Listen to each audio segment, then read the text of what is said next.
하나님 말씀 창세기 3장 1절에서 5절까지 말씀입니다.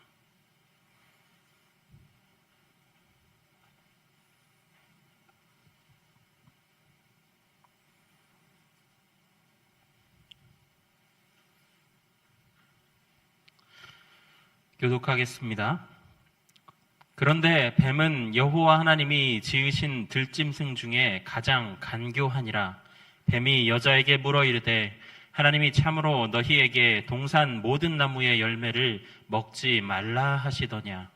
여자가 뱀에게 말하되 동산 나무의 열매를 우리가 먹을 수 있으나 동산 중앙에 있는 나무의 열매는 하나님의 말씀에 너희는 먹지도 말고 만지지도 말라 너희가 죽을까 하노라 하셨느니라. 여자에게 이르되 너희가 결코 죽지 아니하리라. 너희가 그것을 먹는 날에는 너희 눈이 밝아져 하나님과 같이 되어 선악을 알 줄 하나님이 아심이니라. 아멘.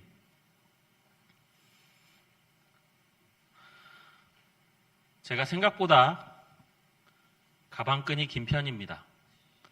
조금 더 정확하게 얘기하면 두꺼운지 긴지 잘 모르겠지만 제가 두 번째로 지금 대학원을 같은 과정을 두 번째를 다니고 있는 중입니다. 이전에 다녔던 학교에서 제가 비교 종교학이라는 수업을 들은 적이 있습니다. 이 수업을 맡은 교수님이 이 서울대 철학과와 대학원을 나오신 수재였는데요. 예수님을 만나고 신학 교수가 되셨습니다. 철학 공부를 심도 있게 하신 분이시니까 이 지식이 정말 끝도 없는 분이었습니다. 이 입을 열었다 하면 온 세상 삼라만상의 이치를 줄줄 꿰실 수 있는 그런 분이었습니다. 워낙에 달변가이셨고 유머 감각도 탁월하셔서 수업 시간 80분이었는데 그 80분이 어떻게 지나갔는지 알 수 없을 정도였죠. 교수님의 말씀에 따라 웃다 보면 수업이 끝나 있을 정도였습니다. 그분의 수업을 들으면서 참 많은 감명을 받았는데요. 유교, 도교, 이슬람교, 힌두교, 그리고 기사상에서부터 가깝게는 라엘리안과 우리나라의 자생적 이단 종교들에게까지 이 다양한 종교들의 특징을 배우게 되었습니다. 이분 수업의 특징이 뭐냐 하면 예를 들어서 불교를 설명하실 때는 정말로 이 불교 포교자의 입장에서 이야기하시는 겁니다. 우리 불교는요, 우리 힌두교는요, 이런 식으로 이야기를 하셨었죠. 그래서 수업을 들으면 묘한 기분이 듭니다.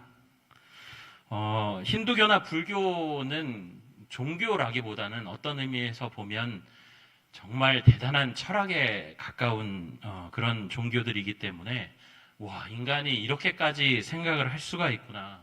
정말 대단하다 이런 생각이 들고요.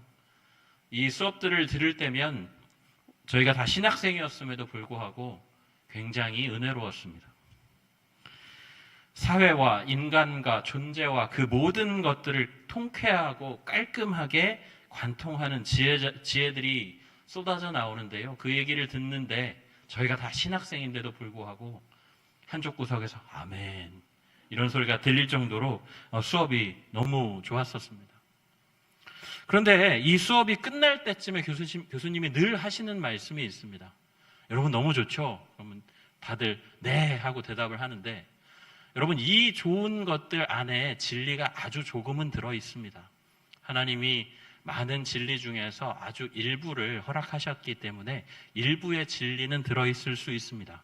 그런데 이 좋은 것들, 이 많은 훌륭한 말들이 단 하나 시작점이 잘못되었기 때문에 진리가 아닙니다. 이렇게 말씀하시죠. 그리고 제시하십니다.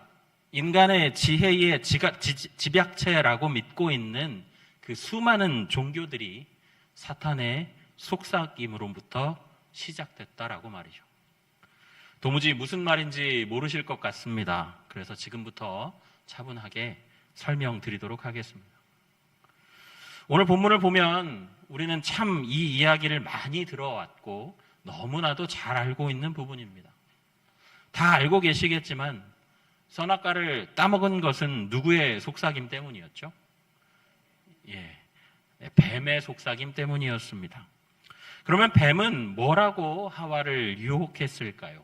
우리 1절 말씀 다시 한번 읽어보시겠습니다. 1절 함께 읽겠습니다.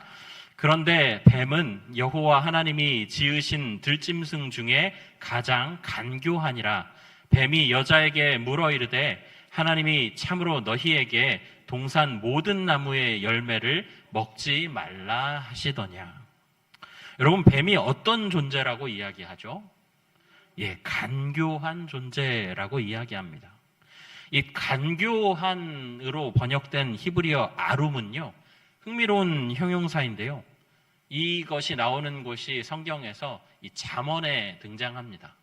이 잠언의 어떤 부분에서 나오냐면 분노를 바로 드러내지 않고 참으며 위험을 보고 피하는 신중함과 지혜로움을 뜻하는 형용사로 사용이 됐습니다. 그러면 왜 창세기에서는 간교한 존재로 번역되었을까요? 지혜를 어떻게 활용하느냐에 따라서 그 결과가 달라진다라는 것입니다. 뱀처럼 지혜를 나쁜 쪽으로 활용하면 간교하게 되는 것이죠. 그 뱀이 여자에게 이렇게 이야기합니다. 하나님이 참으로 너희에게 동산 모든 나무의 열매를 먹지 말라 하시더냐. 여러분, 정신을 바짝 차리고 제 말을 들으셔야 합니다. 하나님이 동산의 모든 열매를 못 먹게 하셨죠? 네, 아닙니다. 감사합니다. 다른 건 다 먹어도 된다고 하셨는데 딱 하나만 못 먹게 하셨죠. 그게 바로 선악과입니다. 평소에 아담과 하와는 이 선악과만 안 된다라고 하신 거에 대해서 별 불만이 없습니다. 그냥 하나님께서 말씀하셨으니까 그냥 그런가 보다 하는 거죠. 지금까지 하나님이 명령하신 것에 대해서 이유를 궁금해하거나 아니면 불만을 가져본 적이 없기 때문입니다. 그런데 뱀이 전부 다 안 된다고 하셨다며? 라고 이야기하면 이 본능적으로 잘못된 정보를 바로잡으려고 합니다. 아니, 선악과만 안 된다고 하셨어 라고 말하면서 그 순간에 근데 왜 그건 안 되는 거지? 라고 하는 의문이, 호기심이 생긴다라는 거죠. 뱀이 하나님이 뭐라 하셨는지 몰라서 묻는 게 아닙니다. 뱀은 교활한 언변을 통해서 이 하와의 주의를 끌고 있는 겁니다. 그리고 하와의 답변을 보시죠. 2절과 3절 말씀 같이 한번 읽어보겠습니다. 2절과 3절입니다. 여자가 뱀에게 말하되 동산 나무의 열매를 우리가 먹을 수 있으나 동산 중앙에 있는 나무의 열매는 하나님의 말씀에 너희는 먹지도 말고 만지지도 말라. 너희가 죽을까 하노라 하셨느니라. 여러분, 이 문장에 잘못된 정보가 눈에 띄십니까? 하나씩 한번 확인해 보겠습니다. 하나님이 아담과 하와에게 동산나무의 열매를 먹으라고 하셨습니까? 네, 대답하시면 됩니다. 네, 함정은 없습니다. 네, 먹으라고 하셨습니다. 그러면 동산 중앙에 있는 선악과는 먹지도 말고 만지지도 말라고 하셨나요? 네, 아닙니다. 그렇게 말씀하신 적 없습니다. 선악과를 먹으면 죽을까봐 먹지 말라고 하셨을까요? 예, 아닙니다. 그럼 뭐라고 얘기하셨는지 우리가 창세기 2장 16절에서 17절 말씀을 보면서 한번 확인해 보도록 하겠습니다. 16절과 17절 함께 읽겠습니다. 여호와 하나님이 그 사람에게 명하여 이르시되 동산 각종 나무의 열매는 내가 임의로 먹되 선악을 알게 하는 나무의 열매를 먹지 말라. 내가 먹는 날에는 반드시 죽으리라 하시니라. 그러면 오류가 난 부분을 수정해 보겠습니다. 3절 하와의 대답에서 하나님은 먹지 말라고 하셨지 만지지도 말라라고 하신 적은 없죠. 하와가 첨가한 겁니다. 죽을까 하노라가 아니라 반드시 죽으리라 말씀하셨죠. 왜곡입니다. 하와의 첨가와 왜곡을 보고 뱀은 속으로 미소를 지었을 겁니다. 그리고 왜곡에 왜곡을 더하는 것이죠. 4절과 5절 말씀을 제가 한번 읽어드리겠습니다. 뱀이 여자에게 이르되 너희가 결코 죽지 아니하리라. 너희가 그것을 먹는 날에는 너희 눈이 밝아져 하나님과 같이 되어 선악을 알 줄 하나님이 아심이니라. 뱀이 이야기합니다. 야, 안 죽어. 그냥 그거 먹으면 너희가 하나님처럼 될 거라서 못 먹게 하시는 거야. 여러분, 다시 한번 정신을 바짝 차리고 대답해 보십시오.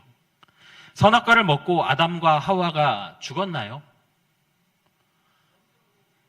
예, 감사합니다. 네, 정확한 정답이십니다. 자, 육적으로는 죽지 않았습니다. 네. 자, 죽었다면 성경은 거기서 끝났을 겁니다. 자식 낳고 후손 줄줄이 보고 오래오래 살다가 죽었습니다. 선악과를 먹고 눈이 밝아졌습니까? 네, 함정을 두려워하지 마시고 대답해 주시기 바랍니다. 선악과를 먹고 눈이 밝아졌습니까? 예, 밝아졌습니다. 성경에 보면 자신들이 벗은 것을 깨닫고 부끄러워서 무화과 나무 잎으로 치마를 만들어서 가립니다. 선악과를 먹고 선악을 알게 되었나요? 네, 알게 되었습니다. 네, 더 정확하게 얘기하면 자기가 선악을 판단하게 되었다라는 것이 더 정확한 표현이겠죠. 그렇다면 뱀이 이야기한 것 중에 틀린 게 없습니다. 다 맞는 말인데요. 그런데 여기에 충격적인 비밀이 숨겨져 있습니다. 조금 어려우실 수도 있겠지만 신학적으로 설명을 하게 되면 우리 교단이 속한 개혁주의 신학에서 하나님이 말씀하신 죽음은 단회적, 한 번의 죽음을 말하는 게 아닙니다. 조금 쉽게 설명하면 이 죽음으로 인해서 세 가지가 함께 시작됩니다.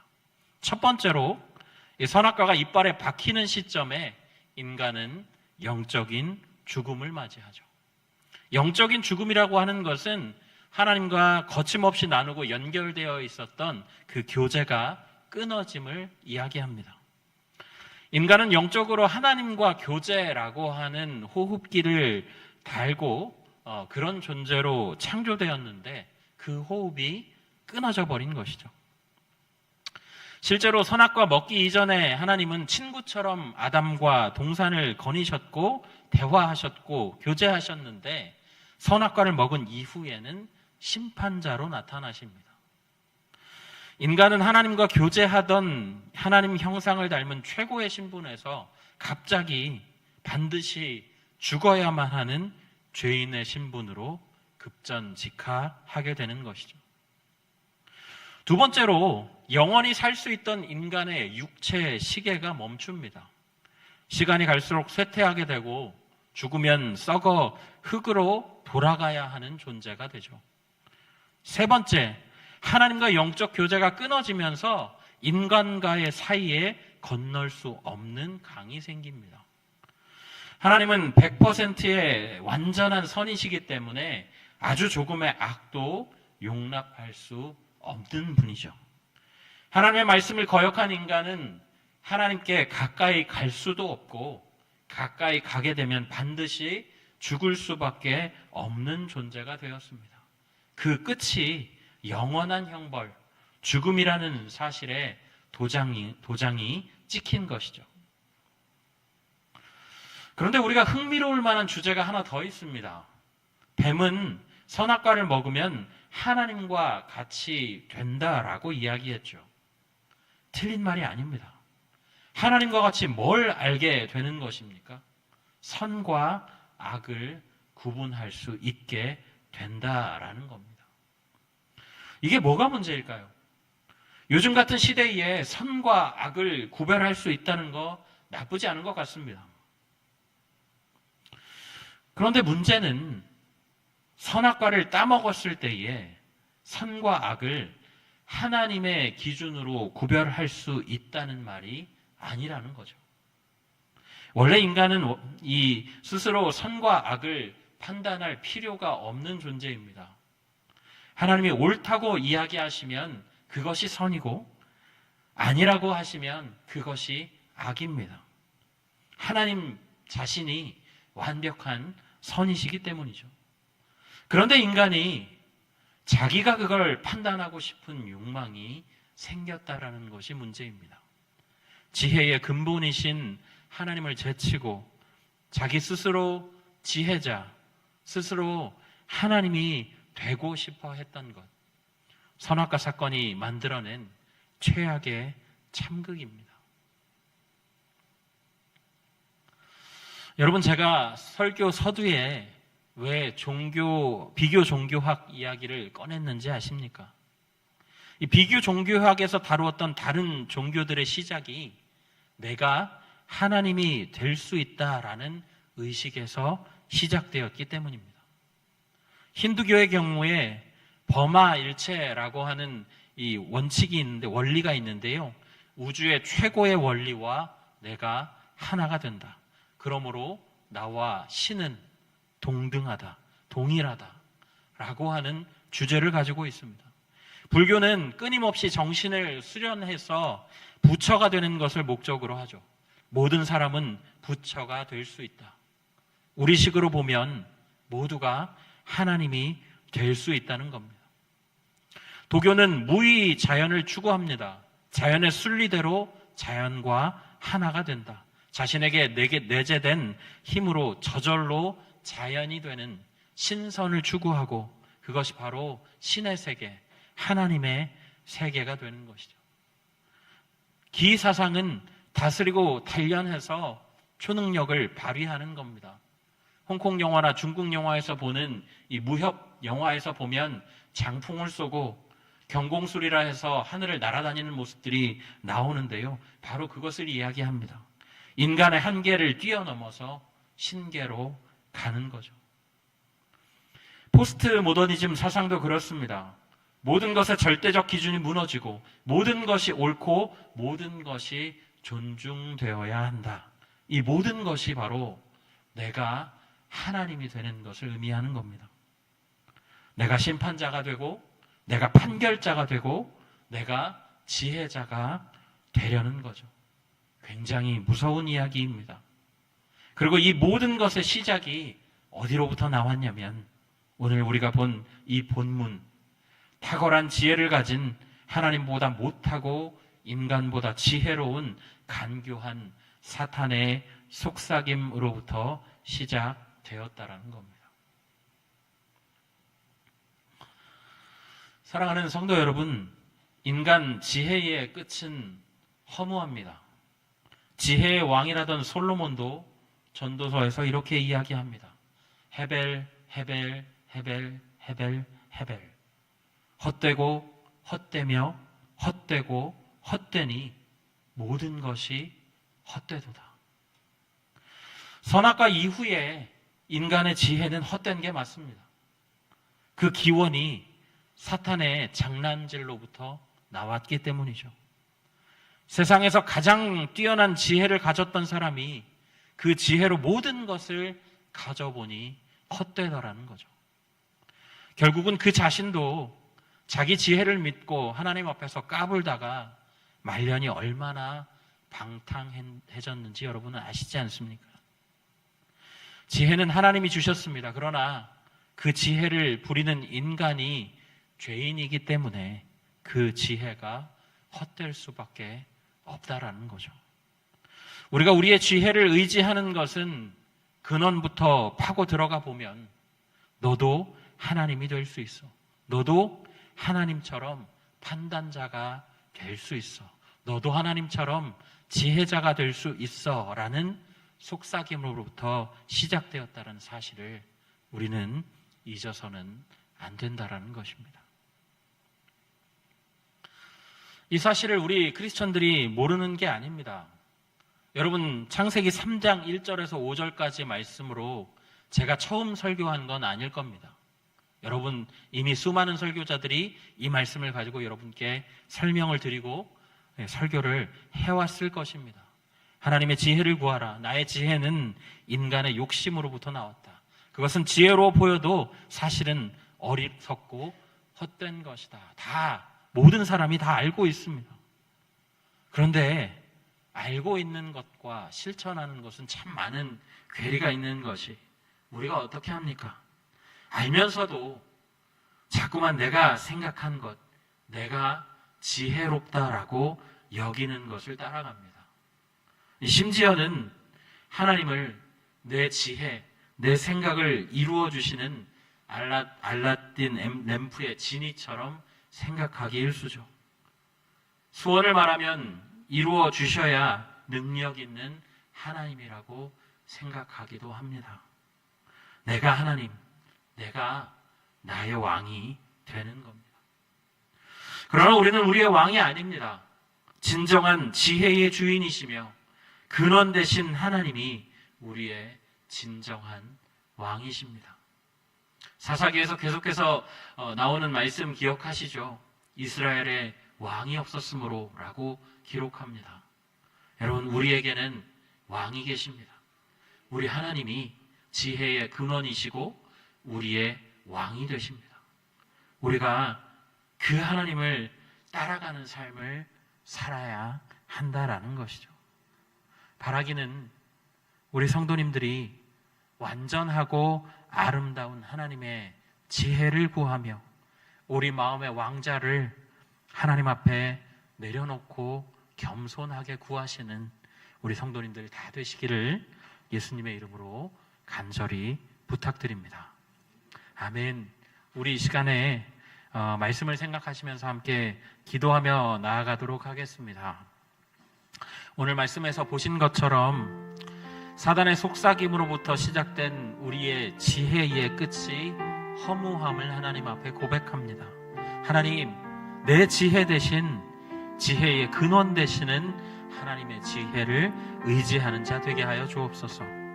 스스로 판단자가 되려는 어리석음을 버리고 하나님이 이끄시는 인생을 살아가게 하여 주시옵소서. 함께 기도하시고요. 중고등부 SFC가 오늘부터 수련회를 시작합니다. 이제 잠시 후에 아이들이 모이기 시작할 건데요. 좋은 날씨를 허락해 주시고 또 우리 아이들이 예수님을 만날 수 있는 기회가 되도록 하나님 마음을 주장하시고 인도해 달라고 함께 기도하겠습니다. 또 담임 목사님과 당회를 붙잡아 주시고 결정하고 판단하는 모든 기준을 하나님 앞에 두고 교회를 이끌어 나아갈 수 있도록 지혜와 분별력을 달라고 우리 시간의 말씀을 기억하고 또 기도 제목을 가지고 함께 기도하며 나아가겠습니다. 사랑의 하나님 감사합니다. 주님, 오늘 이 시간 주님이 주신 말씀을 생각